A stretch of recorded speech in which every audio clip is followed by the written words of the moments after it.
Algún día volveré a buscarte es la última novela del escritor Javier Arias Artacho, con el que teníamos muchas ganas de conversar en Cruzando Fronteras. Esta novela, que es una novela de trama impregnada de muchos valores, comienza con un hecho brutal: el abandono de un niño de 3 años en una playa. Pero no vamos a desvelar la trama de la novela, sino que va a ser el propio Javier Arias el que nos hable de esta última obra suya. También vamos a hablar de otro libro que lleva ya varias ediciones en la editorial San Pablo del propio Javier, que se llama Dios existe. Pues de estos libros, también de la obra y del quehacer literario de Javier Arias Artacho junto con su vida de fe, nos van a emplazar hoy en Cruzando Fronteras. Pues contamos ya nuestro programa en Cruzando Fronteras con Javier Arias Artacho, al que le damos una bienvenida muy cordial. Hola Javier, ¿qué tal estás? ¿Qué tal? Encantado de estar contigo. Pues nosotros también, además teníamos desde hace tiempo ya muchas ganas de tener esta conversación después de haber leído alguna de tus novelas y en especial esta última que tanto éxito está teniendo, Algún día volveré a buscarte. Pero quizá para aquellos que no te conozcan tanto o que conozcan solo la dimensión de novelista, tú también eres docente. Cuéntanos algo de esta tarea o de esta misión tuya tan importante. Bueno, en realidad, para mí es la más importante de mis tareas. O sea, yo soy una persona que necesito compartir, divulgar, y mi parte creativa como escritor es también otra de las facetas de mi vida, pero la de docente es principal, ¿no? Y esa es la que le dedico gran parte de mi vida. Mi labor como escritor va sobreviviendo y la voy llevando como puedo con la docencia, pero para mí es capital mi labor docente. Y además no soy cualquier profesor docente, porque soy, además de profesor de lengua, que es mi especialidad, pero desde hace mucho tiempo soy profesor de religión. Y eso, en el mundo en que vivimos, me da una doble responsabilidad. Siempre lo he sentido así y me he exigido mucho en ese sentido. Bueno, que creo como todos, a nivel personal, pero con una gran responsabilidad de lo que tengo entre manos, ¿no? Y además de esta gran responsabilidad, ¿cómo inicias tú tu itinerario como escritor? La verdad es que mi itinerario como escritor comienza desde muy jovencito, desde que yo, bueno, mi acento, la gente siempre es un lío, la gente de dónde eres. Yo me crié en Argentina, nací en Barcelona, me crié en Argentina y a los 16 años me trajeron de vuelta a España y crecí con una gran nostalgia, ¿no? En aquel momento en que, bueno, las distancias eran muchísimo mayores porque no teníamos la inmediatez que tenemos ahora con Internet. Entonces ahí nació mi afán por la lectura, mi deseo de empezar a construir historias, de leer mucho. Bueno, así nace. Y poquito a poco ese deseo se fue cuajando con el tiempo. Y ya digamos, de adulto, ya cuando fui profesor, bueno, por fin empecé a poder realizarme como escritor, porque es un camino. A veces hay gente que me escribe, ¿cómo puedo hacer? Escriben algo y enseguida creen que se puede publicar, pero todo es un camino largo, aunque hoy en día se edita cualquier cosa a veces, y hay autopublicaciones muy fáciles, y quieres escribir cualquier cosa y la subes a Amazon, pero realmente necesitas un camino de maduración, y es el que yo hice. Ujú. Pues en esta novela, Algún día volveré a buscarte, en la que nos gustaría centrar nuestra conversación, realmente es una obra eh, muy bien escrita, una novela de trama en la que van encajando poco a poco todas las piezas. Cuéntanos un poquito de qué va la novela. Algún día volveré a buscarte. Estuve ahora recientemente en la Feria del Libro de Madrid y nada, me daba la impresión eso cuando estaba en la caseta, en que enseguida, en 30 segundos, cuentas el argumento y la gente, bueno, se lo llevaba a pares. Es muy sencillo y es muy atrayente. Un niño lo lleva a su madre a una playa de Valencia, el Saler, le venda los ojos y le dice, quédate aquí que ahora vuelvo. Es un día por la tarde y su madre nunca vuelve. El niño pasa obediente, un niño de 3 años pasa la noche en la playa sin moverse y su madre nunca vuelve y él, resumiendo, va a ir a parar a un centro de menores, en un orfanato que estaba en manos de una orden religiosa de la iglesia que me inventé para no tener problemas. Y él va a crecer con una gran nostalgia, ¿no? De todo aquello de por qué había sido abandonado, dónde estaba su madre, y siempre había pensado que algún día volvería a buscarlo. La novela es un puzzle que tiene otra trama en la que nos encontramos con Samir, que es este niño protagonista que pasan los años, 30 años después, él se convierte en capitán de la Guardia Civil, y un día encuentran un cadáver en la misma playa donde él había sido abandonado, con un cartel, con un papel donde aparecía su nombre y su número de teléfono. Y él en ese momento entiende que hay una relación directa entre ese cadáver, que era el de una mujer, y su pasado, y qué es lo que había pasado. Bueno, y la novela intenta ir encajando las piezas, es un thriller que intenta ir buscando respuestas, qué es lo que sucedía, qué tiene que ver eso que acaba de suceder con su pasado. Y tiene que ver, tiene que ver. Pues si me lo permite, voy a leer un trocito de la novela que me parece que también es muy interesante y contextualiza muy bien, además habiéndote escuchado ahora a ti también. Vio la zona acordonada después de 300 metros. Era sorprendente el tapiz de hierba tan cerca de la playa y los arbustos, matorrales y pinos que reverdecían las dunas. Samir pensó que era hermoso. En uno de aquellos enredos de árboles bajos y herbaje estaba el cadáver oculto a la vista de cualquiera. O sea, ese contraste entre la maravilla de la naturaleza y la muerte que aparece y sobre todo ese encuentro que va a ser muy importante también en la novela. ¿No es así, Javier? Sí, yo en realidad soy un escritor que en el fondo de mi corazón está el deseo de transmitir vida. Yo soy una persona creyente y como ya bien he dicho, soy profesor de religión y intento pues que mi vida tenga sentido, ¿no? A veces me planteo mucho eso que que decía el Evangelio de San Mateo, ¿de qué me sirve ganar el mundo si pierdo mi vida, ¿no? Yo lo tengo eso muy grabado dentro de mí. A mí me gusta escribir, pero lo que escribo siempre esconde dentro un profundo deseo de vida, de transmitir vida y bien. En la novela aparece presente la muerte de una manera muy clara, pero siempre está en contraste con la vida. Es una novela que busca emocionar y busca reencontrarnos con el pasado y sobre todo con eso que da sentido a nuestra vida, que hay algo que parece que no existe, ese invisible, visible, que actúa a nuestro alrededor y para algunas personas es casualidad y para la gente creyente es una fuerza superior que está en todo, ¿no?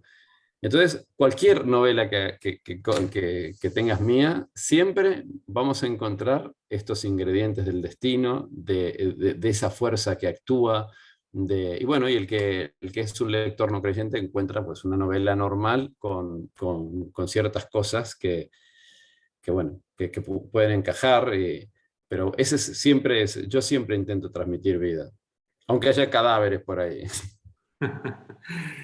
Además, lo que se va viendo a lo largo de la novela es lo bien que vas moviendo los hilos de alguna manera para que todo también vaya encajando.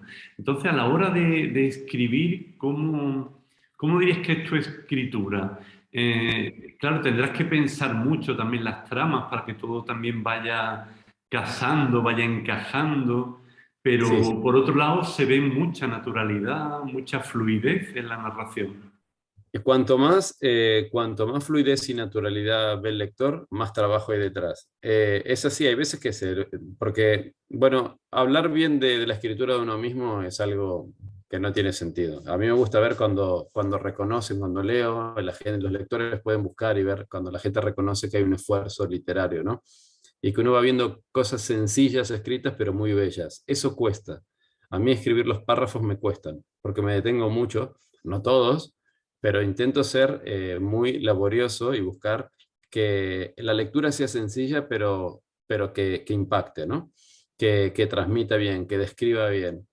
Eso cuesta. Por otra parte, lo más importante de una novela como esta es la trama, ¿no? Mira, la muestro que la tengo aquí, algún día volveré a buscarte. Encajar la trama de esta historia te obliga a construirla por partes, porque es un puzzle. Es un puzzle de piezas que va encajando y para que encaje hay que irla ordenando de manera individual, para que yo luego la voy ensamblando. Primero tienes que, cuando es una novela de una trama tal, tienes que tener claro el final y el transcurso también. Luego van sucediendo cosas entre medio que uno va resolviendo y que van surgiendo en la novela, pero implica que tengo que construirla individualmente. Por tanto, a lo que me responde es, la escritura es laboriosa por cómo escribo, pero la trama obedece a un trabajo de ingeniería y de imaginación y de paciencia para ir ensamblándolo todo, ¿no? Pues Es un muy puzzle. bien. La novela, y gusta eso mucho a los lectores, ver que las cosas se encajan y las historias presente, pasado, que se va alternando, perdón. Yo pienso que eso es un acierto, ¿no? En el ritmo de la novela. Pues hemos visto la novela en la edición en papel y yo tengo aquí también el libro electrónico con la novela, que es bueno, otra forma también de Sí, acercarnos a sí, sí. ella, sobre todo cuando hay que viajar de un lado para otro. Sí, como es tu caso. Es muy útil. Bueno, hay algo que yo creo que tú también, siendo docente, siendo profesor de lengua y de religión, que seguramente le dirás a tus alumnos, que es lo de aprovechar las oportunidades que nos da la vida, que eso Claro. se ve muy reflejado en el protagonista de la novela. Muchísimo, muchísimo. De hecho, bueno, es una novela donde no puedo decir muchas cosas y me mido, pero sí que puedo decir que hay entre los personajes que hay ricos, está Samir, su madre, pero Samir tiene como un alter ego en su hermano o hermanastro, que no es su hermano, es una persona que crece con él en el centro de menores, que es Mark, que es el contraste de él. Eso lo veo yo mucho en el alumnado, lo vemos todos los profes en los colegios, esas personas que saben aprovechar las oportunidades que tienen y otras que no, por los motivos que sean, porque no pueden, porque no saben, porque no tienen el valor, porque no entro en ello, pero sí que sé que Samir es una persona, es un niño que ha sido abandonado y que ha tenido muy mala suerte en la vida. A mí me interesaba mucho el tema de la inmigración, el tema del sufrimiento. Pienso que el tema de la justicia, de la solidaridad en el cristianismo tiene que estar muy vívido. Hay que tener una gran empatía con el que sufre. Samir es una persona que sufre. Muchas veces nos encontramos con personas, con uno mismo que sufre adversidades, situaciones difíciles y bueno, a veces nos podemos hundir o levantarnos, ¿no? Rafa Nadal nos enseñaría a levantarnos. Pero Samir refleja eso, ¿no? Es decir, una persona buena que sabe aprovechar las oportunidades, que sabe escuchar, que tiene a esos religiosos especialmente a Delacroix, que es digamos, su padre tutor, el que lo va guiando. Y en contraste tenemos a Mark, que es un buen chico también, pero que no sabe aprovechar, no va a saber aprovechar las cosas. Eso va a ser clave en la historia y no podemos decir más, ¿no? Pero Mark no sabe o no puede. Y es una novela que habla de eso, de las oportunidades que nos da la vida y también de las oportunidades perdidas, que nos entristecen mucho y nos hacen reflexionar. A veces a mí me gustaría mucho, y lo digo de una manera gratuita y torpe también a los alumnos, le digo, ojalá pudiéramos tener una bola del tiempo y te pudieras ver dentro de 10, 20 años y te dirías a ti mismo, reacciona, reacciona. Pero eso no existe, ¿no? pero la novela me gusta que yo consigo reflejar eso, ¿no? Ese presente, pasado. Esas personas exitosas que a veces nos encontramos en la adolescencia, que nos hemos encontrado, nos hemos sentido pequeños ante personas que deslumbraban. Y luego la vida hay que ver, es una carrera y hay que ver la meta, ¿eh? No en el momento inicial, ¿eh? Hay que aprovechar la vida, hay que aprovechar el sentido de las cosas, ¿no? Y hablábamos antes de la esperanza de la vida, y yo creo que el protagonista, Samir, desde pequeño también ve que tras su abandono había una razón. O sea que esta es una historia en la que hay como un horizonte muy claro en el propio personaje principal. Él siente que hay una razón, él no sabe, porque realmente no. Digamos, la trama de la novela se sostiene sobre esa columna vertebral que es descubrir qué pasó con su madre, por qué lo abandonó, qué es lo que había pasado, ¿no? Pues él no sabe lo que ha pasado y él le gustaría pensar en todo momento que su madre lo quería, que había habido algún accidente, que había habido algo, que porque, bueno, todo ese es un poco el motor, el motor de la historia, ¿no? Pero él nunca lo tiene claro, él no acaba, lo va descubriendo poco a poco como el lector, pero sí Ujú. quiere creer fíjate, Fernando, pienso que una de las cosas, porque evidentemente los que nos escuchan y los que me han leído saben que soy un escritor de que, como he dicho, que transmite vida y que busca transmitir el bien, ¿no? Una de las cosas que más me preocupan es justamente eso, el ver cómo las personas, decíamos antes, de aprovechar las oportunidades, pero cómo las personas necesitan de la bondad y del bien. Y la necesidad extrema que tiene el ser humano del amor y del cariño. Solamente de pensar que en su inicio vital no había sido querido, es algo que a él lo trastoca. No puede vivir. Eso es algo que le pesa. Una de las cosas que yo hasta ahora lo que vengo escuchando que más le gusta a los lectores es esa parte, ¿no? Que conmueve sobre todo de su juventud, de su infancia, cómo crece con ese que el lector va captando, ese sentimiento de decir, ¿cómo sufro solo por pensar que mi madre no me quería, ¿no? Necesitamos el amor y qué importancia tiene el, los niños que no son queridos, que son abandonados o que viven en familias que no quieren a sus hijos o a los que tienen a su cargo. Eso es vital. Ujú. Y además también aparece la búsqueda del sentido, la fuerza de lo invisible. Como decía antes, está siempre, ¿eh? La fuerza de lo invisible se encuentra presente. Bueno, nosotros, la gente creyente, es que lo creemos así. Si es que si no creemos eso, pues apaga y vámonos. Hay algo que lo vamos viendo que encaja a veces al mirar hacia atrás. Generalmente no lo ves, pero luego en determinados momentos si uno tiene fe, comprende que en determinado momento hay huellas que te van guiando y uno percibe cómo ha sido ayudado en un aspecto o cómo algo que era inexplicable se resuelve o cómo de pronto por casualidad sucede aquello, en fin, es algo en que yo intento. La novela no es una novela para nada sobrenatural, es una novela pensada para el mercado de hoy donde te leen personas creyentes y no creyentes, pero sí cualquier persona que la lee sabe bueno, que todo el mundo tiene esa percepción de que hay cosas a veces que inexplicables, que no pueden suceder. Y la lectura que uno puede hacer es, ¿suceden por casualidad o suceden porque hay una causalidad? Además, los personajes van abriéndose entre las sombras, van como descubriendo velos de alguna manera. Sí, bueno, eso es una técnica también para ir de trama, pero uno de los fuertes de esta novela son los personajes. Son personajes que yo los dejo hablar, es decir, ni yo soy Samir, ni me identifico con nada que dicen los personajes, pero yo los dejo hablar. Muchas veces, incluso hay momentos en que tienen un lenguaje muy grosero y muy vulgar, porque hablan, porque son ellos. Yo intento ser lo más realista posible. bueno, los personajes van descubriendo poco a poco qué hay detrás de las cosas y el lector también, y eso es lo que gusta de una novela, ¿no?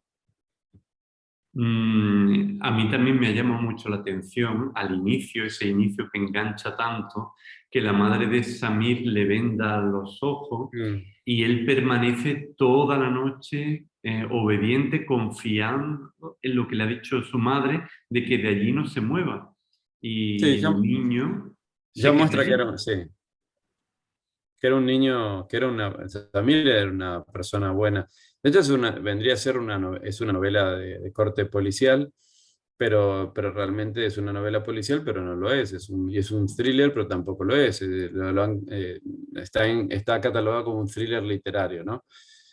Porque en realidad a mí no me gusta encasillarme absolutamente en nada, porque nos encontramos a un inspector, a un capitán de la Guardia Civil, que es blando, es una persona muy buena. Y es que Samir fue bueno desde pequeño. Él luego se ha entrenado para ser un profesional en la policía, pero él es una persona que desde pequeño es buena gente. Y su madre lo había entrenado. Por cierto, lo había entrenado porque eso era un juego. Aparece en la novela que él muchas veces jugaba con su madre a vendarle los ojos y a jugar, y él en todo momento pensó que era un juego. Y bueno, ahí está. De esa parte no se puede decir absolutamente nada más, que es verdad que el arranque es muy fuerte. Y también en medio de esa oscuridad de la trama y también de la oscuridad que puede haber en toda vida y también en nuestro mundo, el bien, como tú dices constantemente, la luz fluye e ilumina, ¿no? Sí, volvemos a lo mismo. Esa luz que no puedes ver, ese, ese invisible que se hace visible. Hay que saber mirar, hay que saber observar. Nos pasa eso mucho hoy, que no nos detenemos, la sociedad no se detiene a hacer silencio, a observar, a descubrir, a, a escuchar. Ese es el problema del mundo de hoy. El silencio de Dios es ese, el que la gente no sabe, ¿no? Pero en la novela eso intento que poquito a poco eso va surgiendo en el sentido de que los personajes van, sobre todo Samir. Samir tiene una experiencia muy sobrenatural en el sentido de que él en un determinado momento tiene más que intuiciones, y empieza sobre todo hacia el final a sentir y decir, bueno, yo siento la fuerza, hay algo que a mí me atrae hacia aquí, tiene que, en fin, no podemos hablar nuevamente de la trama, pero eso sobrevuela. Y en nuestra vida también, en nuestra vida, en los momentos difíciles, es que nos falta ese, quizás a las personas religiosas no, a las personas, pero a los seglares, a los laicos, a la gente común del día a día, falta silencio, reflexión, el saber palpar en ese cotidiano que tenemos, en nuestra vida mediocre, en esas cosas que a veces son sórdidas y desagradables, pues también se puede encontrar la vida, ¿no? Y la luz. Pues si te parece ahora, Javier, vamos a conectar con tu ciudad natal, con Barcelona, porque desde allí Emili Pacheco, que es el director del programa Paraules de Vida de Cataluña Radio, quería entrar en nuestra conversación y hacerte una pregunta. Así que si te parece, le escuchamos. Por supuesto. ¿Qué tal, Fernando? Muy buenas. Como siempre, un placer poder asomarme al Cruzando Fronteras y un placer en este caso también poder saludar, poder hacer un comentario hoy en esta conversación que tienes con Javier. De hecho, Javier Arias nos tiene acostumbrados a esas descripciones cinematográficas tan maravillosas. En este caso se centra más en describir Valencia, el paisaje valenciano, y no sé si como un poco queriendo hacer también su peculiar homenaje a personajes como Vicente Blasco Ibáñez o Joaquín Sorolla. De hecho, en la novela ya casi podemos respirar, ¿no?, el azahar de los campos de naranjos, o también el sobrecogedor paisaje de la laguna de la Albufera en el Palmar, o hasta incluso también, ¿no?, poder comprobar, poder hacerte a la idea de las extensas playas del Saler. De hecho, mi pregunta va un poco encaminada en, teniendo en cuenta pues, toda esta extensa calidad literaria, esta calidad en las tramas de la historia que nos explica Javier Arias, no sé si seguramente los responsables cinematográficos, los responsables de la industria cinematográfica podrían atreverse a llevar a imágenes este sobrecogedor thriller. Pues nada, un placer y hasta pronto. Emily, bueno, muchísimas gracias Emily por toda la apreciación que acaba de hacer de mi novela. Agradezco muchísimo cuando los lectores son tan generosos, ¿no? Con esas apreciaciones. Muchísimas gracias. Yo elegí el paisaje de Valencia porque había viajado mucho, ya, literariamente hablando. Había estado en Tierra Santa, había estado, bueno, en Oriente Medio en la época de Jesús, había estado en Roma, había viajado también a África, novelas relacionadas con el Congo, había ido a Sudamérica, bueno, por Dios, es que he estado por todo el mundo escribiendo. Y de pronto me di cuenta que en el contexto en que yo vivo en Valencia y vivo en la montaña. Vivo en una casa y rodeado de naturaleza y tengo enfrente la montaña y tengo un valle de naranjos enfrente y de pronto dije, ¿qué mejor escenario, ¿no? Para describir una novela. Algún día volveré a buscarte tiene también escenarios sirios, de la Siria anterior a la guerra, pero esencialmente los paisajes son de Valencia y lo elegí porque vivo aquí y porque encuentro realmente que son escenarios muy motivadores. Y luego la zona del Palmar, la zona del Saler, la zona de los arrozales, está muy relacionada luego con todo lo que sucede y bueno, me pareció un escenario idóneo, ¿no? Para contar la historia. Pues agradecemos mucho a Emily su presencia aquí en el programa y esta pregunta que nos ha dejado. Y en relación con todo el arte cinematográfico, yo creo que también en el libro aparece la banda sonora de los años 80 y 90.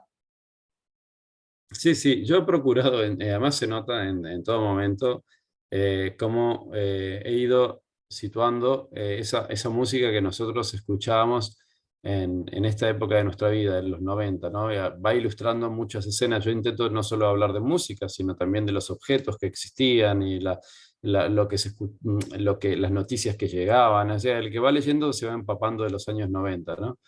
Luego hay escenas que tienen, hay una escena que yo siempre digo que el lector debe intentar eh, leer después de haber escuchado la canción. Hay una canción que es de La Oreja de Van Gogh, que es Mientras estés conmigo. No, mientras estés conmigo, estoy contigo, perdón, estoy contigo, que es una canción que aparece en una de las escenas claves del libro, no puedo decir cuál, pero cuando el lector llega ahí se dará cuenta. Es una escena muy emotiva. Cuando uno escucha esa canción y luego lee la escena, la entiende mucho más. Tiene que ver con la partida, tiene que ver con lo que uno entiende, con esa otra vida, con el lenguaje del mundo de hoy, ¿no? La música tiene mucho que ver con la novela porque me interesaba que sonara, ¿no? Que fuera sonando y que amenizara la historia. Y bueno, una de las partes del libro está dedicada a los desheredados, a los excluidos, que es otro tema que a ti te preocupa y que sueles desarrollar. Sí, y de hecho Samir es el protagonista de Los Desheredados. Samir es una persona que es rechazada. Hay que ser inmigrante para saber lo que es inmigrante. Yo fui inmigrante. Yo en mi DNI argentino siempre ponía que había nacido en Barcelona. O sea, nunca fui argentino. Siempre, aunque mis padres, porque tenía miedo de que yo perdiera la nacionalidad española, entonces nunca me hicieron argentino. Mi padre era español, de aquí, de Valencia. Y bueno, pero yo cuando vine de Argentina me sentí inmigrante y mis padres tuvieron que sufrir mucho para salir adelante. Hay que saber lo que es ser inmigrante, lo que es ser extranjero. Samir, además de esto, porque no es que era extranjero, tenía nombre de extranjero, se intuía que era moro, pero encima de todo esto era huérfano y sufre el rechazo, ¿no? El rechazo de la gente que siempre la crueldad que tiene a veces el ser humano de rechazar al que es diferente, de rechazar lo desconocido, gente que no sabe valorar todo lo que tiene. Bueno, esto es clave en la historia y tiene relación con lo que me preguntabas antes de aprovechar las oportunidades. Samir es una persona que sabe aprovecharlas, ¿no? A pesar de ser un excluido. Y sabe sabe que tiene que luchar. Sabe que tiene que luchar. Yo siempre le digo mucho a los alumnos en esta sociedad en que vivimos, en que los planes educativos se han convertido en regalar los cursos, literalmente. Ese es el plan de educación que tenemos hoy en día.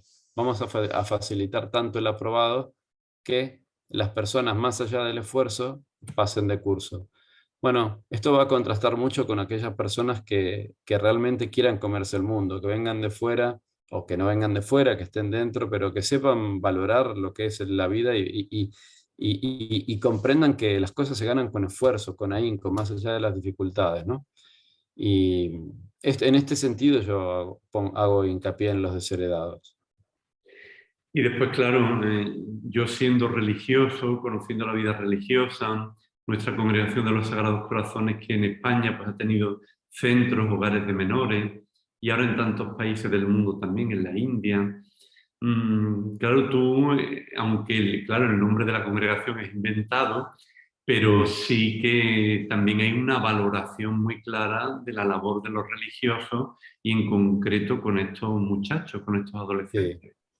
Sí, y de hecho yo dejo a veces intuir lo que, es decir, hay muchos sentires. Mark, por ejemplo, no estaba para nada cómodo en un centro religioso, que en aquella época eran los que hacían de centros de menores, porque no existían en los servicios sociales, no existían hoy en día los centros como actualmente los entendemos, estaban en manos de entidades privadas, esencialmente de la iglesia. Pero yo reflejo ese cariño, ¿no? Ese homenaje con tantas cosas malas que han sucedido en centros de menores, hay que decirlo claro, temas de abusos, temas que realmente nos avergüenzan y que el Papa Francisco ha hecho tanto hincapié en desnudar, pero también hay que levantar y enorgullecernos de todo el bien que se ha hecho, ¿no? Porque claro, lo malo no hay que esconderlo, lo malo existe, el mal está. Y eso no hay que esconderlo, y hay que decirlo claro, ha sucedido, pero sin embargo, ¿cuántos hombres, cuántas mujeres han dedicado y dedican su vida al servicio de los demás? Bueno, la relación entre, por ejemplo, uno de los padres que lo lleva, que es francés, que es Delacroix, no sé por qué se me ocurrió ese nombre, porque sonaba bien, y Marc es hermosa, no es su padre, pero es como si fuera su padre, él lo quiere muchísimo y todo lo que sale de la boca de Delacroix queda grabado en el corazón de Samir, queda grabado. Lo que uno le dice, yo que vuelvo a insistir, me dedico a la docencia, me doy cuenta que tengo que tener cuidado con lo que digo, porque podemos hacer mucho bien o mucho mal. Los chavales son esponjas y es muy importante en esa edad poder influir bien. Y yo pienso que en ese centro de menores intentan buscar el bien de esos pupilos, ¿no? Y en el caso de Samir lo consiguen. En el caso de Mark no lo consiguen, como tantas otras veces, pero no porque no hayan invertido en él. Invierten muchísimo en él, pero hay veces que no es posible. Pues les invitamos a la lectura de esta novela de la que hemos estado hablando. Algún día volveré a buscarte una novela que podemos encontrar en España y está ya en América Latina también, ¿verdad, Javier? Va poquito a poco apareciendo, ahora mismo está en México ya, ha llegado a Uruguay, a Argentina está llegando ya en breve, a mí me lo van diciendo poquito a poco, no sé si ahora saldrá en julio en Argentina o en agosto, no lo sé claro, en Sudamérica es diferente los ritmos porque ahora ellos están en invierno, pero bueno, poquito a poco va saliendo en Latinoamérica y eso es un gusto para mí, ¿no? Y como te decía antes, muy probablemente vaya a Uruguay y Argentina con la novela y bueno, esas cosas te dan satisfacción, te dan satisfacción.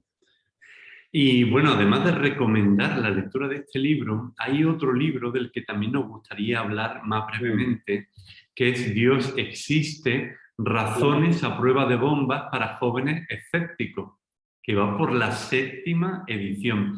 Un libro que el director de la editorial San Pablo, en un programa que dedicamos a los libros, aquí en Cruzando Fronteras, el pasado mes de abril, con motivo del Día del Libro, del Día de San Jordi, pues él recomendaba muy vivamente este libro. ¿Y tú qué nos dirías de este libro? Bueno, que se sale un poco de lo que es tu itinerario de libros como novelista, claro. Yo te diría que, se lo digo a mis hijas, yo tengo 3 hijas y les digo, sí, bueno, cuando el papá muera le pasa algo, he escrito muchas cosas, pero esto es lo más importante que escribí.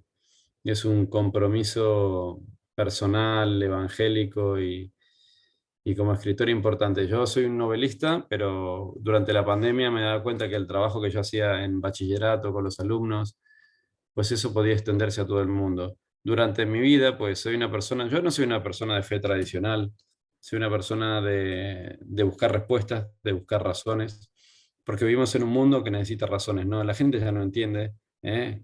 Tienes que creer porque sí, y porque Dios es misericordioso. No, no, no, hay que buscar respuestas. Yo había leído mucho, como muchas otras personas, había leído, me había documentado de muchísimas cosas, y llegó un día en que dije, bueno, esto hay que ponerlo por escrito. Tienes la habilidad de escribir, Javier, tienes el don, tienes las herramientas para hacerlo. No, me sentí llamado, Fernando, me sentí llamado completamente. Me, es un libro que gusta mucho porque es muy didáctico, muy rápido de leer y se basa en cosas muy sencillas, pero que la gente no sabe, pero siempre muy documentado y poniendo siempre los datos para que el lector pueda contrastarlos también. Primero entender la antigüedad de los evangelios, la antigüedad y la veracidad de ellos, el por qué creemos que los apóstoles no mintieron cuando diciendo que Jesús había resucitado, la fuerza histórica que tiene esto, pero que no es un decir que decimos por decir, ¿no? Esta parte es muy poderosa. Le dedico un capítulo a cada apóstol, intentando, no desde mis opiniones, sino desde la información que yo he encontrado de ellos, el entender cómo no es razonable pensar que esas personas que vivían de una manera tranquila, humilde pero tranquila, ligados a la tierra o a la pesca, de pronto tienen que dejar su zona de confort por una mentira, sacrificar su vida, el martirio en la mayoría de los casos, por una mentira que ellos sabían que era una mentira, o las mentiras tienen patas muy cortas, es decir, una alucinación, en fin. El libro intenta a razonar de una manera, creo que, ya no hablo por mí, sino son 7 ediciones y la respuesta de los lectores, ¿no? Que van viendo esto. A esto le sumamos también las respuestas de la filosofía tradicional, que en pocas palabras viene a decir, oye, que por poco que te pares a pensar, bueno, para creer que sea algo más, nos tenemos que parar a pensar, ahí gana el creer que hay algo más, porque por poco que nos paremos a pensar, nos vamos dando cuenta como el razonamiento puro te lleva a pensar que hay algo más. Luego, muy poderoso y muy interesante en el libro, esto que yo había leído siempre, como la ciencia increíblemente también nos da pistas de la existencia de otra realidad. Nosotros decimos, no, el cielo no existe porque no lo puedes demostrar, pero la ciencia está hablando de espacios que no los puede demostrar, pero que existen. Ya nos empieza a hablar del multiverso, de los universos paralelos, y cómo la ciencia en sí da cuenta de que hay cosas que no puede explicar. Y que el lenguaje de la ciencia también es un lenguaje de fe muchas veces, hasta que se demuestran las cosas, ¿no? Empiezan a ser teorías hasta que se convierten en leyes, pero muchas veces también es un poco la misma dinámica, que la fe, esta parte también es muy enriquecedora, porque va dando cuenta como diciendo, no es una cuestión esto solamente de la historia, de la filosofía, sino también como la ciencia, no desde mi opinión, sino desde la opinión de autores muy prestigiosos, de físicos, de gente que está investigando en la neurociencia, etcétera, ¿no? Y luego también las experiencias cercanas a la muerte, abordadas desde un punto de vista razonado, intentando apuntar a todo lo que concierne a nivel médico, algún testimonio muy certero, como el del doctor Ben Alexander, que no era nada más ni nada menos que un neurocientífico y profesor de la Universidad de Harvard, que no tenía por qué mentir, de los miles de testimonios que hay. Y luego el testimonio personal, ¿no? Que aparece como reflexión final tras pasar el velo de lo que significa la espiritualidad, ¿no? En fin, es un libro que yo no quería titular Dios existe. Lo que pasa que la editora María Ángeles Romero me dijo que era conveniente que se titulara así porque iba a ser comercial, y bueno, lo fue. Pero su título era La verdad deslumbra si la quieres ver. Es que es precioso para mí. No sé si hubiera tenido tanto éxito, pero para mí es eso. La verdad deslumbra si el ser humano la quiere ver. Para mí es me ayudó mucho a mí a nivel personal el hecho de tener mi pequeña Biblia, ¿no? De por qué motivos tiene Javier para creer, y lo compartí con los demás. Tenía miedo, es decir, para poder editar lo que no se pudiera editar. Hubo muchas editoriales que lo rechazaron, editoriales cristianas, que no. Bueno, San Pablo acertó. San Pablo acertó. No soy un escritor desconocido, sin embargo, es un tema que parece ser que gusta mucho y también produce mucho rechazo, vergüenza, ¿no? Es decir, ¿qué motivos tenemos para creer? Y me llama mucho la atención a veces cómo sucede esto también en el mundo editorial, ¿no? Yo trabajo con Edelvives también, que tengo libros en el ámbito educativo. No lo vieron tampoco. Hay que atreverse. La gente está deseosa de respuestas. El mundo de hoy necesita salir a la periferia. No es un libro para creyentes. María Ángeles Fernández en el programa Últimas Preguntas me aclaró, no, también es para creyentes. Sí, es verdad. Es para todos, para cualquier persona, pero sobre todo para aquellas personas que no tienen idea de nada, que piensan que todo esto es una mentira. Entonces es importantísimo dar razón de nuestra fe. Es un libro que apela a la razón, a razonar. Aquí no es cuestión de fanatismo ni nada, es cuestión de buscar respuestas. Yo te digo esto, ¿qué respuesta me das? Te estoy aportando documentación, te estoy aportando razonamientos que son claros. Esto es lo que necesitamos para acercar a la gente hoy en día a la iglesia. No fanatismo, menos rito, menos, no sé, no me quiero meter en camisa de 11 varas, pero realmente creo que hay que hacer cosas, y yo humildemente pues hice lo que sabía, ¿no? Javier, sobre este libro también hay una persona, Reyes Barragán, que es la directora del grupo teatral Tiltal en Llinars del Vallès, en Barcelona, que también quiere entrar en nuestra conversación. Hola Fernando, en primer lugar, muchas gracias por invitarme de nuevo a participar en tu programa, y hola Javier. No nos conocemos, pero espero que si un día vienes a Barcelona nos podamos saludar en persona. Me gusta mucho el título de tu libro y el punto de partida, Dios existe, y me gustaría hacerte una pregunta al respecto. Primero, te quiero comentar una cosa. Yo soy madre de 3 hijos, 3 jóvenes, 2 chicos de 24 y 21 años y una chica de 16. Y los 3 en estos momentos están muy alejados de la fe. De hecho, la tienen aparcadísima al margen de su vida. Tanto mi marido como yo hemos intentado educarlos en la fe, en la religión católica, con alegría, con naturalidad. Hemos intentado que sean personas libres, con espíritu crítico, porque eso es muy importante en el mundo en que vivimos hoy, con tanta noticia falsa, con tanto exceso de información. Pero en estos momentos ellos no quieren saber nada de religión, no quieren saber nada de espiritualidad, y es más, no se puede sacar este tema en casa porque provoca tensión, es complicado. Seguramente nosotros no somos los únicos padres que se encuentran en esta situación, que nos preocupa y nos hace sufrir la salud espiritual de nuestros hijos. Nos gustaría que regresasen, nos gustaría que esa semilla que pusimos en su momento de fruto, ¿no? Pero ahora es la realidad que tenemos, y bien, la pregunta es, ¿qué nos aconsejarías? ¿Qué podemos hacer para despertar en ellos de nuevo el interés por la fe para que se lea en el libro, por ejemplo. ¿Cómo conseguir que quien necesita leer el libro lo lea?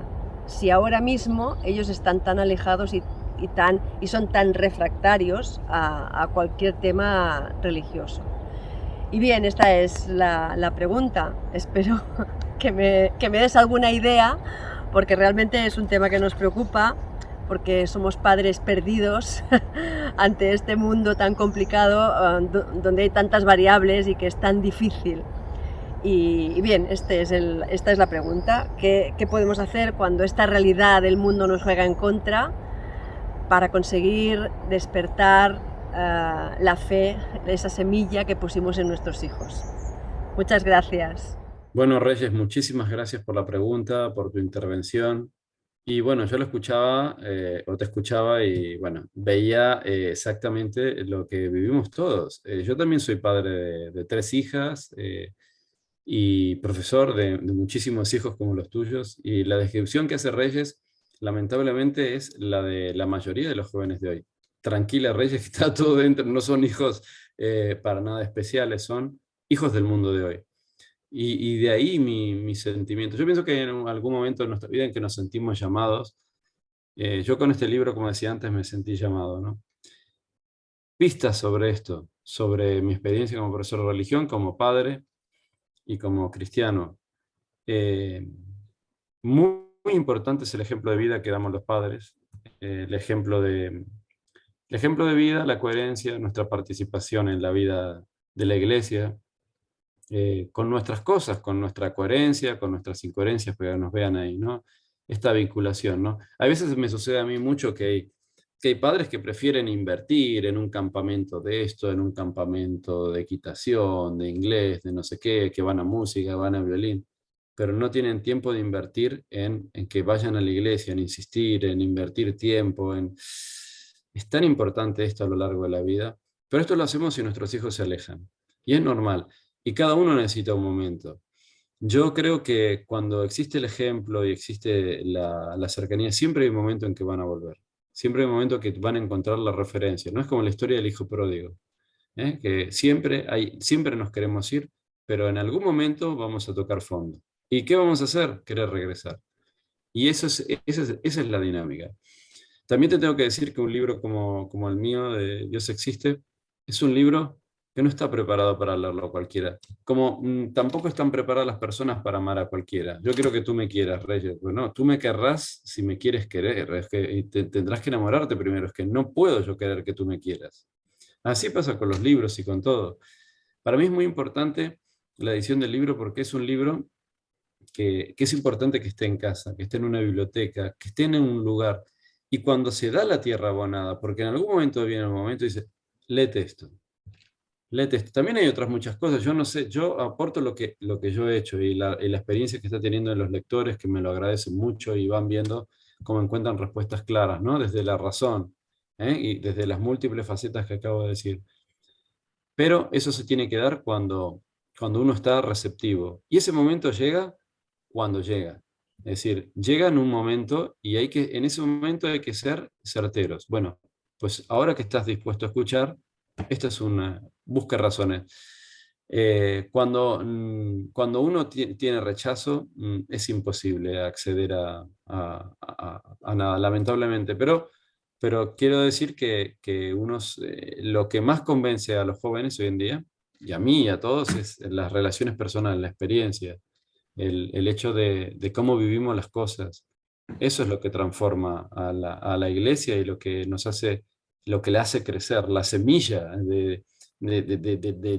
del cristianismo está en esto, en nuestro compromiso, en nuestras acciones, que debemos cuidar mucho. Pero en un mundo alejado como el de hoy, en el que los jóvenes están tan alejados, es necesario y urgente, y es aquí donde yo he puesto toda la carne en el asador, en dar razones poderosas, porque tus hijos quieren respuestas, no quieren el bla, bla, bla de toda la vida, que ha servido porque había fe, pero ahora ya no hay fe. Bueno, ¿qué razones tenemos para creer? Y cuando sucede esto, hay que saber dar respuestas. Respuestas del mundo de hoy, no respuestas que valían en el siglo XX o en el siglo XIX. Hay que dar respuestas que hoy puedan entender los jóvenes. Esa es, así que no sé si respondo, pero yo creo que no hay otra respuesta posible que la que, en definitiva, el ejemplo vital, y, y es un libro bueno, que está ahí, sencillo de leer para cuando sea el momento. Cuando llega el momento, se leerá. No es un libro que se tiene que leer de cualquier manera, sino tiene que haber interés. Y cuando hay interés, yo pienso que transforma y suscita mucho interés. Pues agradecemos también mucho a Reyes Barragán su presencia en el programa y además el marco tan bonito que ha elegido para hacer la pregunta, que es una de las parroquias de Llinars del Vallés. Y seguro que Reyes pues también te responde a esto que le has dicho tú ahora a través de las redes sociales. Muchísimas gracias, Javier Arias Artacho, por este rato de conversación, por habernos contado todo lo que hay en tus escritos, que en el fondo es hablarnos de ti, porque cada uno también escribe desde el lugar, desde donde está, desde su propia historia, también como nos ha ido contando, desde su propia fe y con el arte pues, que cada uno tiene, que gracias a ti Dios se ha despachado bien en ti para que seas este gran escritor que es. Te agradezco mucho, Fernando, la oportunidad que me das de compartir, de divulgar. Yo a veces yo soy muy mediocre, o sea, soy una persona que a veces deja mucho que desear, o sea, como nos pasa a todos, o sea, pero sí me siento llamado y dentro de mi mediocridad, de eso que decíamos en el libro, en la novela, que Dios actúa en lo cotidiano y en lo miserable, pues yo pienso que Dios a través mío, a través de lo poquito que soy, de lo humano que soy, sí que sabe que soy fiel y que sabe que soy insistente y constante. Y en eso sí que puedo decir que yo no soy ejemplo de nada, pero sí intento transmitir y escribir cosas de gente que sí que es ejemplo. Pues muchísimas gracias por ser ese cauce, ese canal para que tantas cosas buenas puedan llegar a nuestros contemporáneos. Pues Javier, hasta siempre y esperamos pues seguir leyéndote y seguir en contacto. Un abrazo. Muchísimas gracias, Fernando. Un abrazo a ti.